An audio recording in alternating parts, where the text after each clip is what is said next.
18, I thought my future career would look very different. I was working in the fashion industry at the time and thought fashion marketing could be an interesting career path. But as I sat on the tube, I was pondering one of those posters and had a bit of an epiphany. What would really motivate me was working on projects that had a positive impact on the planet. And so after an environmental science degree, I've been working on projects to protect our water bodies so that nature and society can continue to thrive. But while I was working as an environmental consultant and while I've been studying an MBA here at Manchester, I realised it's actually really hard to hold businesses accountable for their impact on the planet, particularly nature. So what we need is natural capital accounting. So I'm here to talk to you about some of the things that I've learned. So nature hasn't always been kind of valued.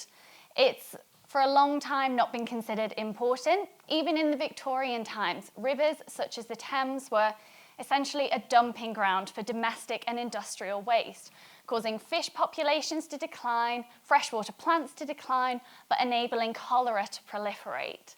Even Queen Victoria reported that the stench was almost poisoning. So since the mid-1800s, there's been efforts to improve the quality of our water bodies. Measures such as sewage treatment works and restrictions to industrial discharges have helped ensure that fish populations, plants, smell and aesthetic have improved for society and ecosystems alike. Yet these measures have traditionally been driven by the government. It's not something business has considered themselves dependent on or responsible for. For example, the founders of a retail company or a food manufacturing company haven't typically considered how their operations depend on nature to keep going. Instead, there's been a big focus on carbon emissions, reducing them, offsetting them, getting them to net zero, and that is vital, don't get me wrong.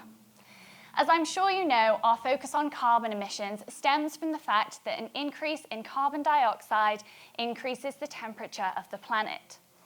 Since 1880, global temperatures have increased by 0.08 degrees per decade. It doesn't seem like a lot, does it? But look at the trend. The increase in global temperatures has a range of consequences for society and our ecosystems. It increases the frequency of extreme weather events like floods and droughts, and also it pushes our species outside of their temperature ranges. So, for example, if sea turtle eggs are incubated below 28 degrees, then all sea turtle eggs will be male. But if they're incubated above 31 degrees, then they'll be female. So even small temperature changes can skew the gender balance of an entire species. So the concern surrounding the increase in global temperature led to the Paris Agreement in 2015. The agreement seeks to limit global temperature rise this century to no more than 1.5 degrees. And so to meet that target, there's been a really big focus on carbon emissions. But carbon emissions and climate change are just one part of the sustainability agenda. And by focusing on carbon emissions, we have neglected the protection of nature. Nature comprises geology, soils, air, water, and all living organisms. These aspects of nature provide valuable goods and services that underpin our economy and our society, so they make our human life possible. So if we're focusing on planting trees to curb emissions, how can we also focus on improving our farming practices to get more locally sourced food? This focus on the health of our land and our crops is really important too, because we're on the brink of a food crisis. Therefore, we must prioritise nature alongside the climate transition. So although things have improved since Victorian times, we're still having a negative impact on nature. We're intensively farming our land, which is accelerating soil erosion and disrupting that natural cycle of water, organic carbon, and plant nutrients. We're paving over wetlands and floodplains, which is causing biodiversity declines and removing that natural overflow capacity for floods during periods of heavy rainfall. However, nature's decline has slowly been rising up the public's agenda, with David Attenborough, COP gaining global attention, and protests such as Extinction Rebellion. Society is beginning to recognise our dependence on nature and the irreversible damage that we are causing. But how do we get businesses to recognise this dependency and damage too? We need to speak in their language. We need to put a financial value on the goods and services that nature provides that their operations depend on. So this has led to a rise in prominence of natural capital accounting. So natural capital are those valuable aspects of nature, those goods and services that we require, we live off, and so we can put a financial value on those like we can in accounting. And so that's where my role as an environmental scientist meets business. Now, not only is it crucial for businesses to consider their financial capital and their human capital, it's also crucial that they consider their natural capital. So let's look at an example of the ecosystem goods and services that a retail company require. So this retail company produces shoes. Shoes come from leather. To get leather, you need cows, and to make a cow, you need grass and grain, which requires land, soil, and water. The soles are made from rubber. To get rubber, you need rubber trees, which requires land, soil, and water too. Aluminium is needed for the eyelets, another natural resource. The production process requires energy, water, chemicals, dyes, and then finally the shops need buildings. These buildings need cooling, lighting, and heating. So now, not only is it important for businesses to look at all of this natural capital and kind of recognize it, they need to actually put it into practice.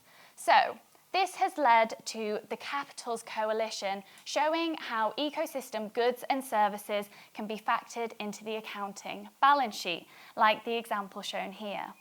So these balance sheets are what accountants typically use, but their assets include things like buildings, and their liabilities include things like their debt. In the natural capital accounting example, we need to look at those natural assets that a business is dependent on. So for example, timber. We can then put a financial number on its value to business and to society. Valuing these assets is tricky, and there's lots of different methodologies for it because it's only really just being defined, but it typically includes an assessment of its quality, its extent, as well as the actual goods or service that it provides. For the liabilities, this includes the maintenance costs, so the costs that are required to maintain that asset and keep it in a sustainable state, such as maintaining water quality or managing the chemical buildup in soil. So here's the crucial thing. These maintenance costs must be subtracted from the revenue of a business, and this could mean a significant drop in the reported profit of a business. But if we don't factor in ecosystem goods and services, how can we ensure that a business is truly sustainable? How can we have that confidence that a business can continue to grow the cotton for our clothes if they're not investing in maintenance? Bunge, which is an agribusiness, they reported a 56 million quarterly loss in their sugar and bioenergy segment in 2010 due to drought. If natural capital accounting had been undertaken, measures could have been implemented to help these farmers deal with these impacts on nature. They could have reduced land degradation and increased resilience to drought. So therefore, we need businesses to take this longer-term approach when they're making these investment decisions. Businesses must move from this short-term shareholder value perspective to this longer-term stakeholder-led approach, something that I've been learning about during my MBA here at Manchester. By factoring in natural capital into these investment decisions, businesses will have a much better indication of their risk and they can ensure supply chain resilience. But natural capital offers further financial benefits. It helps give a more accurate indication of profit and costs, and it also provides competitive advantage by generating that shared value for business and society, like in the example of the rivers in Victorian times, that protection of water bodies is crucial because it helps businesses be able to irrigate their land, but it also provides that health and well-being aspect for the public too. But natural capital accounting offers non-financial incentives too, such as building customer loyalty. As I mentioned, society is waking up to our dependence on nature, but quite often there's a tendency for businesses to greenwash. So society is expecting greater transparency and action from businesses. But that extends to employees too, where employees that see that businesses are providing that value to society, it increases that employee loyalty. And then finally, it fosters innovation. By redesigning operations to manage those impacts on nature, it offers new innovative business opportunities. So the business case for natural capital accounting is, in my opinion, unequivocal. It's time that businesses take responsibility for the aspects of nature that their business depend on. Otherwise, the cost is going to fall to us as the public to clear up the mess they've made. But there is hope. Businesses such as corporations, investors, and NGOs are starting to recognise their natural capital. And with things like the Task Force for Nature-Related Financial Disclosures and the COPs that are centred around biodiversity, these could offer enormous impact too. But for you, as the future leaders of tomorrow, you must be an advocate for nature. By championing and supporting these businesses that are undertaking action while demanding greater transparency from others, you can further protect nature and ensure a more secure future. Thank you.